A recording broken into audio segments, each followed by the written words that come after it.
just two aspects of the energization exercises. There's a lot one could say about them. And right off at the beginning, I would like to encourage you to read this beautiful book, How to Achieve Glowing Health and Vitality, if you already don't have this.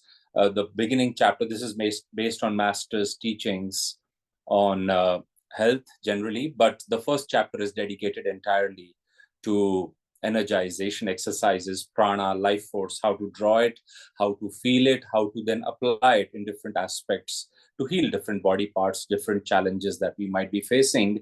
And I want to just share two aspects. Like I said, Master goes into more than 25 or so over there, and there is no wasted word in his teachings.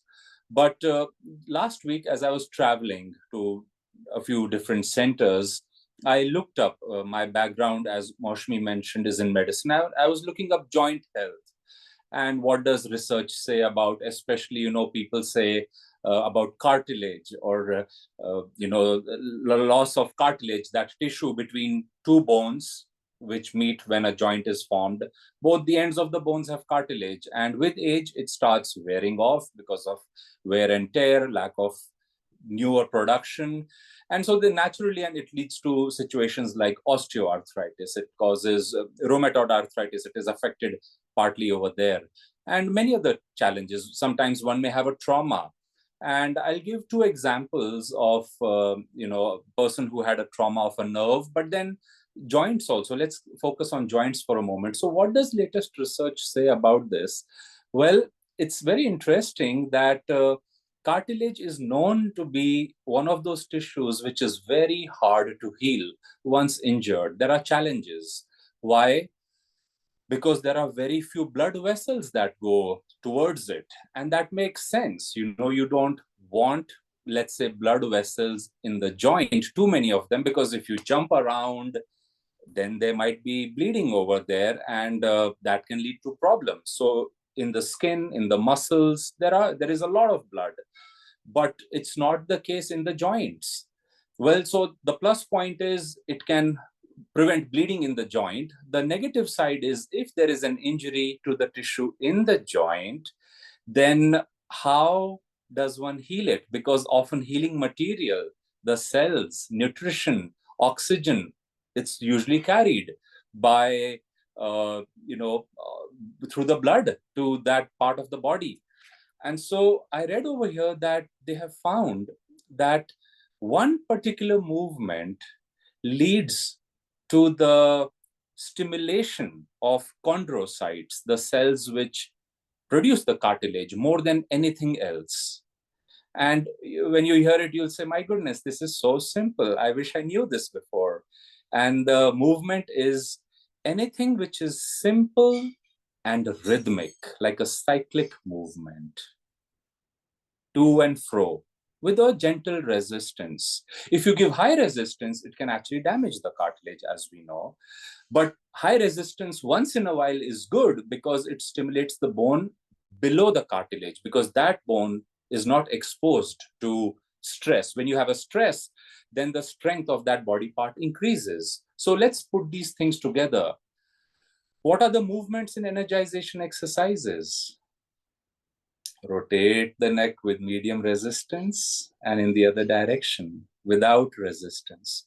Move the spine, shoulder joints, all the hand movements that we are doing in the front, to the side, shoulder rotation to the side, spinal rotation, hip rotation, ankle rotation.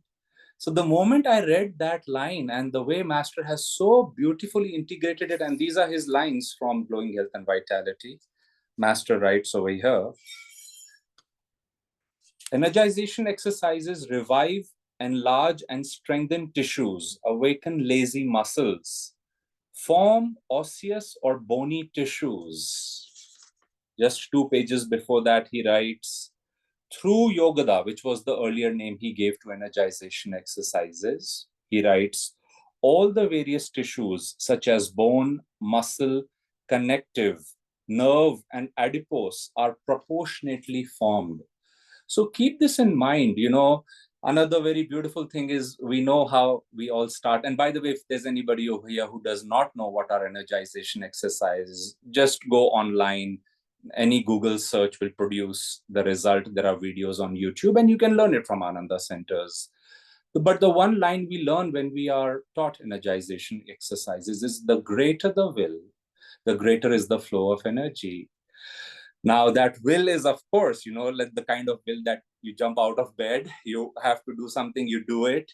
But that will is also, Kriyananda ji explained, willingness. And I want to read just a paragraph from the life of a scientist who in his life was not at all recognized. But today, every engineering student will know about him. Every actually high school student knows about him. And this scientist is George Simon Ohm. He was born in Germany, very close to actually St. Teresa Newman's house in the 18th century, late 18th century. And I'll just read this one paragraph over here. Ohm's most famous contribution to electrical science was published in 1827. This paper, unrecognized at the time, might well be considered the cornerstone of electrical circuit calculations. It is so simple in appearance that it was received as a truism. Truism is something that, of course, you hear it, you say, of course, yeah, that makes sense. I've heard that before. And it was not thought of as an original concept. But by this time, his mathematical formulation is known to every high school student of physics. It's called Ohm's law. In short, I is equal to E above R. And what does that mean? It means that the electrical current in a circuit will increase as the electromotive force gets larger and will decrease as the resistance gets larger. Then the author writes, this is almost an expression of a universal law. The more difficult a job is to do, the greater effort we have to exert in order to get it done. Now, I want to focus on that R, resistance. There are many kinds of resistance. One is the resistance that I don't believe in this. The second, maybe I know about it, I've heard it, I've tried it, it does not work. Or I'll do it if you are saying I have to do it. And the other is you embrace something, you go deep like a scientist himself, that let me see what really, is this really true? And you start conducting, Yogananda ji said, your own spiritual experiments. And finally, I like to share of a story that I've shared many times before, but it is something so remarkable, really, that it is a story actually for all time to remember. Swami Kriyananda ji had asked me to start a rural clinic. His simple statement was, it will help the local villagers. I ran that clinic outside of Pune for many years. And I had many patients over there. Just recently, last month, I was standing at our new center in Aund in Pune and talking to some Guru Bhais over there. And this person came and he said, hello, Dr. Aditya, how are you? And I turned around and I saw this man after many, many years. In 2010, he had come to my clinic. I saw him now after not 14 years. We had met a few times in between, but he looked truly, in his own words also, he looked much, much younger than what he had looked in 2010. He was a middle-aged man then. He was going through a very severe crisis. He was being seen by many cardiologists, neurologists between Mumbai and Pune in the best hospitals because his work was actually on the expressway. So he would go back and forth and spend time on this side, that side.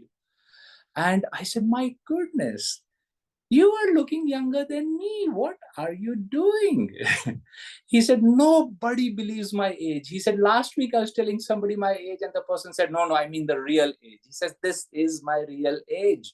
Not a wrinkle, not a gray hair. Perfect health. At that time, my friend was on 8 different medicines for sleep, hypertension, anxiety. He told me after he started doing energization, Hong Saw, and changed his diet, He was down really on one medication, brought down by his own doctors from 8 to 1, under observation. Don't do it by yourself, do it under observation. And he tells me he's still on one tablet a day. Now, that says a lot about really the rejuvenating effects of these exercises. And the second example is also from that rural clinic where, without going in the details, I saw a patient came to me. Actually, it was the first day of my clinic opening. And this man was brought by his friend because he couldn't walk, even with the help of a walking stick. He was a 28-year-old man, boy, who was paralyzed for 8 years. He was bedridden for 8 years because of a road traffic accident. Again, got very good treatment in some of the best hospitals in Pune. And he came to me and he said, I heard a new clinic has opened. Here are my files. And he just kept repeating, you must do something about it. You have to do something about it. Tell me what else I can do. And I kept looking at his files and I said, there's almost nothing that could be done better in his case. And after 8 years of brain damage. So I prayed to Master. I said, Master, what can I tell him in this situation? And just very simply, truth, like it said, as it came to Om, when he told people said, oh, that we've heard that before. And this very simple statement came to me. Don't you see? His right and left side of the body is in gross imbalance. There's a paralysis. His entire one side of the body was paralyzed. Why not ask him to do a few energization exercises to the best of his ability? I said, makes sense. Makes perfect sense. So I said, I'll teach you a few exercises. Of course, he had to modify them because he couldn't stand. 8 weeks later, that man threw his walking stick and I couldn't recognize him because he was walking in front of my clinic and going somewhere. But I thought it is him. So I called out. It was him. And when I asked him, Santosh, where are you going? He said, I have found a job in a company nearby. And earlier, he could not even lift his child in his own arms, he had said. And when I asked him, what did he do? What happened? He said he was practicing some of the energization exercises that I had taught him, not 3 times as you and I do, which is what Master told generally we should do. He was doing them 400 times. And he was doing them in a temple in his village. I had suggested, if he has faith, I said, go in front of your deity of choice, pray in your own language and do these exercises. So anyway, when Master says that life force is what keeps us alive, it is what we are declared dead when life force leaves the physical body. And while we are in the physical form and we have the will, the willingness, the interest, we must convince ourselves, experiment with this beautiful force, get to know it, make friends with it. And then why would it not go to a body part, be it any body part for healing? Today's topic is healing through energization. Then Master goes in the detail. It could be the head, it could be the eyes, it could be the joints, it could be digestion, hypertension, so on and so forth. And Master too, like it says that Ohm's law is the cornerstone of electrical study. Master also said energization exercises are the cornerstone of my teachings. A cornerstone is a stone at the edge of a building that holds 2 sides together. It gives foundation on 2 sides. It is what is fundamental. So let's see this very fortunately simple sequence of exercises taught by Master. Let us see them in a different light, and then let's apply them in our lives. I think I'll break down this subject in future classes so that we can go in specific topics of maybe different body parts. But I thought I'll cover the overall principles, some of the principles around the subject of healing through Master's energization exercises. So let's remember willingness, less resistance, greater keenness, and then applying that rhythmic movement. Next time you're doing the movements, feel the joy, see how the joints are feeling, be aware of that, and give it a few weeks, because that is how research has shown cartilage regrows. God bless you.